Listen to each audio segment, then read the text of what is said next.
नारद सांगतात, आपण अनेक देह धारण केले आहेत, पैकी आत्ता हा मिळाला आहे, याला इतकंही खरं मानू नका.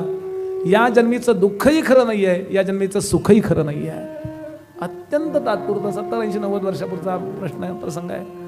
आणि म्हणून या विविध प्रकारच्या देहांना खरं मानू नका. त्या देहांना गुंफणारा जो सूत्र आहे आत्मा, चैतन्य शक्ती, त्या चैतन्य शक्तीकडे लक्ष द्या. म्हणजे माळ तुटली तरी दोरा तसाच राहतो. आणि या सगळ्या 84,000 देहामध्ये मेरुमणी जो आहे ना, तो हा आहे. इथे माळ संपली पाहिजे, म्हणून माळ घेताना माळ संपल्यावर ओलांडून जायचं नाही, मेरुमणी ओलांडून जायचं नाहीये. माळ फिरवायची परत सुरू करतो आपण. बघा याचा अर्थ काय, इथे माळ संपली पाहिजे. नारद सांगतात, जगदंबा कृपा करते तेव्हा विक्षेप शक्ती आपल्यामध्ये प्रेरित करत नाही, आपली एकाग्रता करते.